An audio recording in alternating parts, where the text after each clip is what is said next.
اعوذ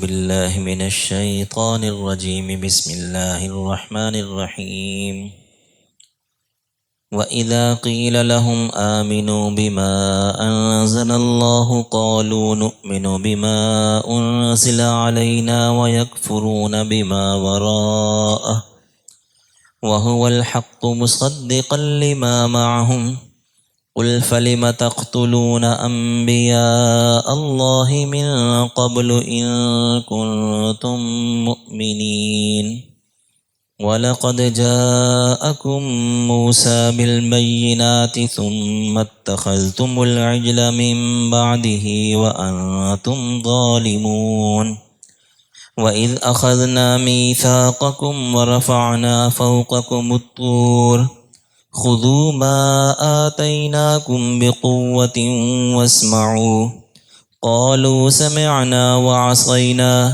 وَأُشْرِبُوا فِي قُلُوبِهِمُ الْعِجْلَ بِكُفْرِهِمْ قُلْ بِئْسَ مَا يَأْمُرُكُمْ بِهِ إِيمَانُكُمْ إِن كُنتُم مُّؤْمِنِينَ قُلْ إِن كَانَتْ لَكُمُ الدَّارُ الْآخِرَةُ عِندَ اللَّهِ خَالِصَةً مِّن دُونِ النَّاسِ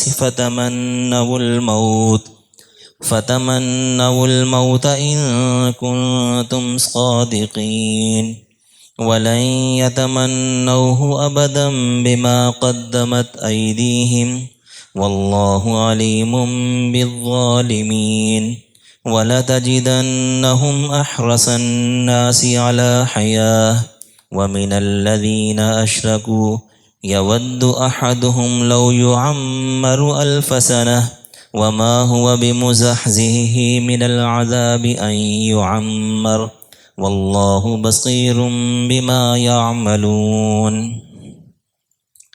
سورہ بقرہ کی آیت نمبر 91۔ اس سے ماقبل بھی بنی اسرائیل ہی کا ذکر چل رہا تھا اور مختلف قسم کی ان کی قباحتوں کا ذکر تھا۔ پچھلے درس میں بھی عرض کیا گیا تھا کہ بنی اسرائیل کی قباحتوں کا بہت زیادہ ذکر ہے قرآن پاک کے اندر، چونکہ وہ جو قباحتیں ان کے اندر موجود تھیں وہ بدقسمتی سے ہمارے اندر بھی موجود ہیں، اور قرآن پاک کا مقصد تو اصلاح ہے، امت کی اصلاح کرنا۔ تو چونکہ یہ خامیاں، یہ برائیاں، یہ قباحتیں ان کے اندر تھیں اور وہ تباہ و برباد ہو گئے، ان کا خاتمہ گویا کہ کفر پر ہو گیا، خاتمہ خیر پر نہیں ہوا، خاتمہ ان کا شر پر ہوا۔ تو اب وہ قباحتیں قرآن پاک بار بار کیوں ذکر کر رہے ہیں؟ مقصد یہ ہے کہ ان قباحتوں سے تم بچ جاؤ، کہیں ایسا نہ ہو خدا نخواستہ کہ تمہارا بھی خاتمہ شر پر ہو، الیاذ باللہ۔ تو اس وجہ سے قرآن پاک بار بار ان کی قباحتوں کا ذکر کر رہے ہیں۔ پہلے جو قباحتیں گزری تھیں ان سے ملتی جلتے اب یہ یہاں پر جو میں نے آیت مبارکہ کی تلاوت کی ہے اس میں بھی وہی انہی کا ذکر کیا جا رہا ہے کہ وَإِذَا قِيلَ لَهُمْ آمِنُوا، جب ان سے کہا جاتا آمنو، ایمان لو، بما انزل اللہ، اس چیز پر جو اللہ نے نازل کی، یعنی اللہ تعالیٰ نے اب قرآن نازل کیا تو اس پر ایمان لو۔ تو وہ آگے سے کہتے تھے قالوا نؤمن بما انزل علینا، ہم تو ایمان لاتے ہیں بما، اس چیز پر انزل علینا جو ہم پر نازل کی گئی، گویا کہ ہم تورات پر ایمان رکھتے ہیں۔ آگے سے گویا کہ ترکی بترکی جواب دے رہے، اللہ تعالیٰ کیا فرما رہے ہیں کہ اب قرآن پر ایمان لاؤ، وہ کہتے ہیں ہم تو تورات پر ایمان لائے، تورات پر ہمارا ایمان ہے، حالانکہ تورات پر بھی ان کا ایمان نہیں تھا۔ تورات پر یہ دعویٰ کرتے تھے کہ ہمارا تورات پر ایمان ہے، وَيَكْفُرُونَ بِمَا وَرَاءَهُ، اور تورات کے علاوہ جس کا بھی اس کا وہ انکار کرتے تھے۔ تو اللہ تعالیٰ فرماتے ہیں کہ وَهُوَ الْحَقُّ، حالانکہ کتاب قرآن پاک برحق کتاب ہے، اور ایسی کتاب ہے مصدقا لما معہم، جو ان کی کتاب کی تصدیق کر رہی۔ حالانکہ بندے کی جو فطرت ہے وہ یہ ہے کہ جب اس کی کسی چیز کا انکار کیا جائے تو وہ بھی آگے سے انکار کرتا ہے۔ مثلا میں آپ کی کسی چیز کا انکار کروں گا نا کہ یار تمہارے اندر یہ خوبیاں نہیں ہیں، تو اگلا بندہ کہے گا تمہارے اندر کون سی خوبی ہیں، تمہارے میں بھی نہیں ہے، گویا کہ جیسا میں اس کو کہوں گا وہ بھی ویسے ہی کرے گا۔ تو قرآن پاک نے تورات کا انکار نہیں کیا، قرآن پاک تو تصدیق کر رہا ہے کہ تمہاری جو کتاب ہے تورات برحق کتاب ہے۔ تو اب تو گویا کہ ان کو ایمان لانا چاہیے تھا کہ قرآن ہماری کتاب کی تصدیق کر رہا ہے، گویا کہ وہ سارے اوصاف اور سارے اسباب موجود تھے ایمان لانے کے، اس کے باوجود بھی ایمان نہیں لا رہے۔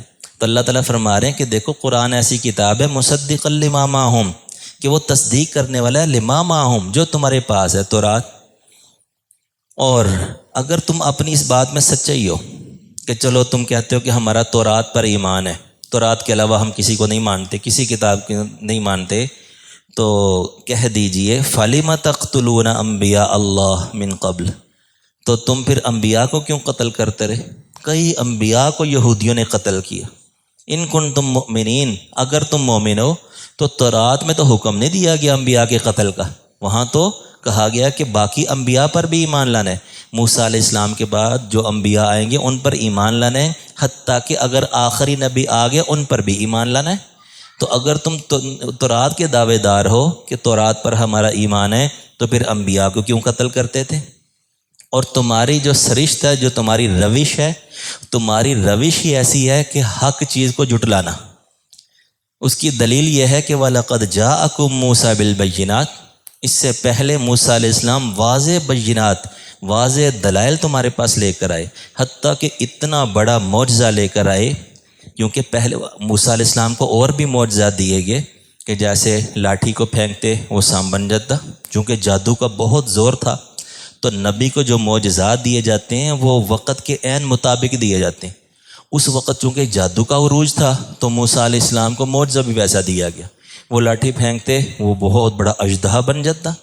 اور اسی طرح اس سے بڑھ کر جو معجزہ دیکھا کہ اللہ تعالیٰ نے دریا کے راستے بنا دیے، سمندر کے راستے بنا دیے، اور انہوں نے فرعون سے نجات حاصل کی، آزادی حاصل کی۔ تو اللہ تعالیٰ فرما رہے ہیں کہ تمہاری فطرت کے اندر ہی جھٹلانا ہے، اس سے پہلے تم اتنے بڑے بڑے معجزات دیکھ چکے ہو، اور اس کے باوجود تم نے کیا کیا؟ ثم اتخذتم العجل من بعدی، کہ موسیٰ علیہ السلام تو واضح معجزات اور بینات لے کر آئے، اور پھر تم نے بچھڑے کو معبود بنا لیا ان کے بعد۔ وَأَنْتُمْ ظَالِمُونَ، تم ہو ہی ظالم، تم اپنی جانوں پر ظلم کرنے والے ہو، کیونکہ جو بندہ شرک کرتا ہے وہ اپنی جان پر ظلم کرتا ہے، جو بندہ گناہ کرتا ہے، اللہ تعالیٰ کی نافرمانی کرتا ہے، وہ اپنی جان پر ظلم کر رہا ہے، اللہ تعالیٰ کا کچھ نہیں بگاڑے۔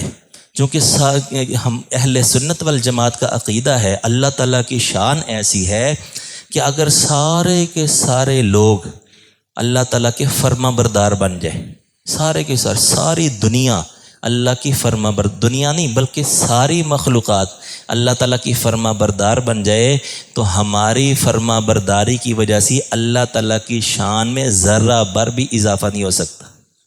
ہماری فرما برداری کو اس میں کوئی دخل نہیں، کیونکہ اللہ تعالیٰ تو بے نیاز ہے، اللہ تعالیٰ تو مستغنی ذات ہے۔ ہماری فرما برداری کا فائدہ ہمیں ہے، ہماری جانوں کے۔ اور اگر ساری کی ساری دنیا، ساری مخلوقات اللہ تعالیٰ کی نافرمان بن جائے تو اللہ تعالیٰ کی شان میں ذرا بر کمی نہیں کر سکتے۔ تو اس وجہ سے اللہ تعالیٰ فرما رہے ہیں کہ جو تم نے شرک کیا اس کا ظلم تمہاری جانوں پر ہی ہے، تم ہی ظلم کرنے والے تھے۔ وَإِذْ أَخَذْنَا مِيثَاقَكُمْ، اور یاد کرو اس وقت کو بھی کہ تم تو کہہ رہے نا ہم فرما بردار ہیں، ہم ایمان لانے والے ہیں تورات پر، تو تم کہاں ایمان لانے والے ہو؟ کہ اس وقت کو یاد کرو کہ جب ہم نے تم سے پختہ عہد لیا کہ تم تورات پر عمل کرو گے، کہ کتاب اللہ لے کر آئے موسیٰ علیہ السلام اور عہد لیا کہ اس پر عمل کرو گے، تو اس کے بعد پھر منکر ہو گئے، حتیٰ کہ وَرَفَعْنَا فَوْقَكُمُ الطُّورَ، کہ اللہ تعالیٰ نے کوہ طور کو ان کے سروں کے اوپر بلند کر دیا، کوہ طور کو اٹھایا اور اوپر کر دیا۔ یہ ہاں مانتے ہو کہ نہیں مانتے؟ اس کے احکام کو مانو گے کہ نہیں مانو گے؟ تو تم تو کہتے ہو کہ ہم تو رات کو ماننے والے، تو رات کو کہاں ماننے والے ہو؟ وہ وقت تمہیں یاد نہیں ہے؟ چونکہ حضور نبی کریم صلی اللہ علیہ وسلم کے دور کے یہودی جو ہے نا، وہ بھی یہ باتیں کہا کرتے تھے نا، دعوے کرتے تھے، تو ان کو پتہ تھا کہ ہمارے آباء و اجداد کے ساتھ ایسے واقعات پیش آئے ہیں کہ کوہ طور کو ان کے اوپر بلند کیا گیا، ان کے سروں کے اوپر لایا گیا کہ تم اس کے احکامات پر عمل کرتے ہو کہ نہیں؟ تو یہ تم کیسا دعویٰ کر رہے ہو کہ ہم تورات کو مانتے ہیں؟ تورات کو تم کہاں مانتے ہو؟ تو یاد نہیں تمہیں وہ وقت کہ جب ہم نے کوہ طور کو تمہارے اوپر بلند کر دیا، اور خذوا ما آتیناکم بقوۃ واسمعوا، اور تم سے کہا گیا تھا کہ اس کو مضبوطی سے پکڑو، اس کے احکامات کو، واسمعوا اور سنو، عمل کی نیت سے اس کو سنو۔ تو قالوا، تو کہا تم نے، تو انہوں نے کہا سمعنا وعصینا، ہم نے سن لیا، وعصینا اور دل میں کہنے لگے کہ ہم نے کوئی نہیں تسلیم کیا۔ زبان سے کہا سمعنا کہ ہم نے سن لیا، عمل کی نیت سے سن لیا، ہم عمل کریں گے۔ زبانی یہ کہہ رہے تھے، حتیٰ کہ پہاڑ سر کے اوپر ہے۔ ایسی بدبخت اور بگڑی ہوئی قوم تھی کہ پہاڑ سر کے اوپر ہے اور زبان سے کہہ رہے ہیں کہ سمعنا، ہم عمل کریں گے، اور دل میں کیا کہہ رہے تھے، وعصینا، ہم نے کوئی نہیں تسلیم کرنا، تو رات کو ہم نے کوئی نہیں تسلیم کیا، الیاذ باللہ۔ تو ایسی یہ تو حالت ہے، چونکہ اللہ تعالیٰ تو دلوں کے بید کو بھی جانتے ہیں، تو یہ تو تمہاری حالت ہے، اور تم دعوے کرتے ہم تو رات کو مانتے ہیں۔ اور یہ کس وجہ سے ہوا کہ تم جو ہے نا تو رات کو بھی تسلیم نہیں کرتے؟ وجہ یہ تھی وَأُشْرِبُوا فِي قُلُوبِهِمُ الْعِجْلَ بِكُفْرِهِمْ، کہ ان کے دلوں میں بچھڑے کی محبت جم چکی تھی، بِكُفْرِهِمْ، ان کے کفر کی وجہ سے۔ قل کہہ دیجئے بئس ما یأمرکم بہ ایمانکم، بہت ہی بری چیز ہے جو تمہارا ایمان تمہیں حکم دیتا ہے ان بری چیزوں کا، ان کنتم مؤمنین، اگر تم مومن ہو۔ تو تمہارا جو غلط عقیدہ ہے، تمہارا غلط عقیدہ یہ تمہیں اس کی نافرمانی پر ابھار رہے۔ تم قرآن کو تو کیا، تم تو تورات کو بھی نہیں مانتے، تورات کے بھی منکر ہو۔ اب یہاں پر ایک مسئلہ سمجھ لیجئے کہ اگر اس طرح سے کہ پہاڑ کو سروں پر بلند کر دیا گیا اور کہا کہ مانو، تو یہ تو اکراہ ہے، اور اکراہ تو جبر تو کسی دین میں بھی مشروع نہیں ہے۔ تو یہاں پر تو جبر کیا جا رہا ہے، جبر نہ اسلام میں جائز ہے نہ دیگر مذاہب میں، جبر تو کبھی بھی نہیں ہوا۔ تو اس کا مطلب یہ ہے کہ جب دیکھو کوئی بندہ ایمان لے آتا ہے نا، ایمان تو اپنی مرضی سے ہی لاتا ہے، ایمان لانے میں جبر نہیں ہے، کسی کو مجبور نہیں کریں گے کہ تم ایمان لاؤ، مسلمان ہو جاؤ، یہ مجبور نہیں کریں گے، کیونکہ جب بندہ اپنی مرضی سے ایمان لے آئے نا تو پھر جبر ہے۔ اور شریعت کے اندر کئی موقعوں پر حتیٰ کہ بچوں پر بھی جبر کا حکم دیا گیا، کیونکہ جب خود تم اپنی مرضی سے ایمان لے آئے، یہ ایسے ہی ہے کہ جب ایک بندہ اپنی مرضی سے کسی جگہ ملازمت اختیار کر لیتا ہے اپنی مرضی سے، تو اس کے بعد پھر پابندیاں لگتی ہیں، پھر جبر ہوتا ہے۔ تو جب بندہ اپنی مرضی سے ایمان لے آئے، اسلام قبول کر لے، تو پھر دین اسلام کے اندر پابندیاں ہیں، حتیٰ کہ 7 سال کا بچہ ہو جائے تو حکم دیا جا رہا ہے کہ جبر کرو، نماز پر اس کو مجبور کرو، 10 سال کا ہو رہا ہے تو اس کو تنبیہ کرو، پٹائی کرو۔ تو یہ دین اسلام جبری تو کروا رہا ہے، چونکہ اب ایمان چو قبول کر لیا، اسلام چو لے آئے۔ اسی طرح کہ اگر کوئی بندہ نماز نہیں پڑھتا، نماز چھوڑ دیتا ہے، تو شریعت کہتی ہے تعزیراً، بعض ائمہ کے نزدیک تو ہے کہ اس کو قتل بھی کیا جا سکتا ہے، اگر یہ اس کی عادت نہیں چھوٹ رہی کہ نماز چھوڑی جا رہا ہے، نماز کا عادی نہیں ہو رہا، تو بعض دیگر ائمہ کے نزدیک تو قتل تک جائز ہے، جبکہ امام ابو حنیفہ رحمۃ اللہ علیہ فرماتے ہیں کہ اس کو قید میں رکھیں گے یہاں تک کہ نماز کی عادت پڑ جائے۔ شریعت تو جبر کروا رہی، تو گویا کہ یہ جو کہا جاتا ہے کہ دین میں جبر نہیں ہے، یہ دین میں داخل کرنے کے لیے جبر نہیں ہے۔ اب یہودیوں پر جو پہاڑ کو بلند کیا تھا، یہ ان کو دین میں داخل کرنے نہیں تھا، کیونکہ وہ یہودی موسیٰ علیہ السلام پر ایمان تو پہلے ہی لا چکے تھے، جب فرعون کے پاس تھے اس وقت ہی ایمان لا چکے تھے، اسی وجہ سے تو ان کی مان کر چلے کہ چلو جی نبی کہہ رہے ہیں تو چلتے ہیں کہ اللہ تعالیٰ نجات دیں گے۔ ایمان لا چکے تھے، ایمان لانے کے بعد پھر جبر جائز ہے۔ اسی طرح دوسرا ان کا دعویٰ یہ تھا وَلَن يَدْخُلَ الْجَنَّةَ إِلَّا مَنْ كَانَ هُودًا أَوْ نَصَارَىٰ، قرآن پاک نے دوسری جگہ پر نقل کیا ہے کہ وہ کہتے تھے جنت میں صرف یہودی جائیں گے، یہودی کہتے ہیں یہودی جائیں گے، اور عیسائی کہتے ہیں کہ صرف عیسائی جائیں گے۔ تو گویا کہ جنت انہوں نے بانٹ رکھی تھی، یہودی کہتے ہیں یہودی جائیں گے اور عیسائی کہتے ہیں عیسائی جائیں گے۔ تو اللہ تعالیٰ ان کے اس دعوے کی تردید کر رہا ہے کہ اگر یہ تمہارا دعویٰ سچا ہے کہ جنت میں یہودی ہی جائیں گے، تو کہہ دیجئے ان سے ان کانت لکم الدار الآخرۃ عند اللہ خالصۃ من دون الناس، کہ اگر دار آخرت جنت تمہارے لیے اللہ کے ہاں خالصتاً صرف تمہارے لیے ہے، لوگوں کے لیے نہیں ہے، تو جنت میں کب داخلہ ہوگا؟ مرنے کے بعد۔ تو فتمنوا الموت، تو موت کی تمنا تو کرو، تم موت کی تمنا کرو، ان کنتم صادقین، اگر تم اپنے اس دعوے میں سچے ہو تو موت کی تمنا کرو۔ اور اللہ تعالیٰ خود ہی فرما رہے ہیں کہ یہ اتنے بزدل لوگ ہیں اور موت سے اتنا ڈرتے ہیں وَلَن يَتَمَنَّهُ أَبَدًا بِمَا قَدَّمَتْ أَيْدِيهِمْ، اللہ تعالیٰ فرما رہے ہیں کہ ہرگز موت کی تمنا نہیں کریں گے۔ اب حالانکہ یہ ممکن تھا کہ قرآن پاک کو جھٹلانے کے لیے نا، جھوٹا ثابت کرنے کے لیے وہ کہہ دیتے کہ دیکھو جی تمہارا قرآن کہہ رہا ہے کہ یہ ہرگز موت کی تمنا نہیں کریں گے، تو دیکھو جو ہے نا تم سب گواہ ہو جاؤ، ہم یہودی لوگ ہیں تو ہم تمہارے سامنے موت کی تمنا کر رہے ہیں کہ یا اللہ ہمیں موت دے دے، کیونکہ موت کے بعد جنت میں داخلہ ہے نا، ایسا کر سکتے تھے۔ بات سمجھ آ رہی کہ نہیں؟ اللہ تعالیٰ فرما رہے ہیں، قرآن کہہ رہا ہے کہ یہودی لوگ ہرگز موت کی تمنا نہیں کریں گے، تو ہو سکتا تھا نا وہ کھڑے ہو جاتے اور کہتے دیکھو جی ہم موت کی تمنا کرتے ہیں، لیکن پھر بھی انہوں نے نہیں کیا، قرآن کو جھوٹا ثابت کرنے والی نہیں کیا۔ وجہ کیا تھی؟ وہ اتنا ڈرتے تھے کہ اگر جھوٹے ہم کھڑے ہو گئے نا موت کی تمنا کرنے کے لیے تو ممکن ہے موت ہی آ جائے، سچی مچی مر جائیں، وہ اتنا ڈرتے تھے۔ تو گویا کہ قرآن نے ایسا دعویٰ کیا، آج تک یہ چیلنج ان کے سروں پر موجود ہے کہ تم اپنی بات میں سچے ہو تو موت کی تمنا کرو۔ تو اللہ تعالیٰ فرماتے ہیں وَلَن يَتَمَنَّوْهُ أَبَدًا، ہرگز موت کی تمنا کبھی بھی نہیں کریں گے۔ وجہ بما قدمت ایدیہم، اپنے ان گناہوں کی وجہ سے، ان غلط اعمال کی وجہ سے جو آگے بھیجے ہوئے ہیں، اس کفر کی وجہ سے جو آگے بھیجا ہوا ہے، کبھی ہرگز موت کی تمنا نہیں کریں گے۔ اور انہوں نے موت کی تمنا، واللہ علیم بالظالمین، اللہ تعالیٰ جاننے والے ہیں ظالموں کو، اور انہوں نے موت کی کیا تمنا کرنی ہے؟ وَلَتَجِدَنَّهُمْ أَحْرَصَ النَّاسِ عَلَىٰ حَيَاةٍ، یہودیوں کی یہ حالت ہے کہ اللہ تعالیٰ فرما رہے ہیں کہ وَلَا تَجِدْ، حضور کو فرما رہے ہیں کہ آپ ان کو ایسا پائیں گے أَحْرَصَ النَّاسِ عَلَىٰ حَيَاةٍ، دنیا کی زندگی پر حریص ترین پائیں گے۔ پوری دنیا کے اندر جتنے بھی مذہب ہیں، اس میں ہندو بھی داخل ہیں، عیسائی بھی داخل ہیں، اور مجوسی بھی داخل ہے، یعنی جو جس کا دین ہے، وہ ہے کہ دنیا کے اندر جتنے بھی مذہب ہیں ان تمام مذاہب کے اندر، کیونکہ ہر بندے کا کوئی نہ کوئی مذہب تو ہوتا ہی ہے، حتیٰ کہ جو اللہ کو نہیں مانتے وہ بھی ان کا ایک مذہب ہے، جو دہری ہے تو وہ بھی ان کا ایک مذہب ہے۔ تو تمام لوگوں کے اندر سب سے زیادہ جو دنیا کی زندگی پر حریص ہوتے ہیں نا کہ ہمیں لمبی عمر مل جائے، وہ یہودی ہوتے ہیں۔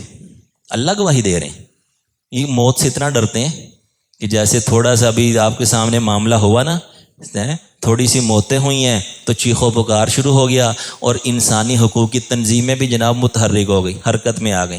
اسرائیل میں تھوڑے سے وہ معاملات ہوئے ہیں تو وہ بھی حرکت میں آ گئے، اس قدر وہ جناب آ کے مختلف قسم کے انٹرویوز دے رہے ہیں، اور سوشل میڈیا پر اپنے بڑوں کو ہی برا بھلا کہہ رہے ہیں، کیا کہ چند موتیں ہوئیں اور جی ہسپتال پر بمباری کر دی، اور وہ چیخو پکار کر رہے ہیں، اللہ اکبر۔ تو جو غزہ میں حال کیا ظالموں نے، کیا کچھ نہیں کیا، ان کی استقامت کو سلام ہے۔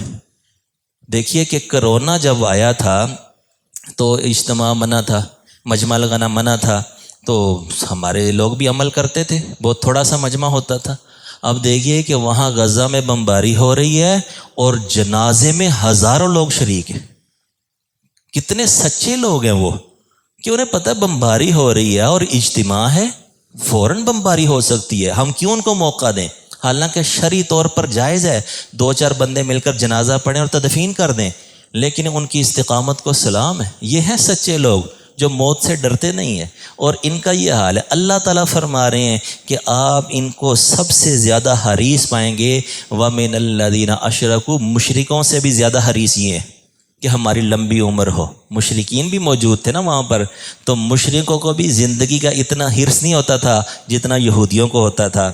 اور اللہ تعالیٰ فرماتے ہیں یود احدہم، ان میں سے ہر کوئی چاہتا ہے لو یعمر الف سنہ، اس کی 1000 سال عمر ہو۔ اللہ تعالیٰ تو علیہ باللہ، وہ تو دیکھیے دل کے بھید جانتے ہیں نا، ان کے دلوں کو جانتے ہیں۔ یہودیوں میں سے ہر بندہ چاہتا ہے کہ اس کی عمر کتنی ہو؟ 1000 سال۔ اللہ تعالیٰ فرماتے ہیں کہ 1000 سال میں دے بھی دوں تو 1000 سال عمر دینے کے بعد میرے عذاب سے بچ جائیں گے؟ عذاب سے تو پھر بھی نہیں بچ سکتے۔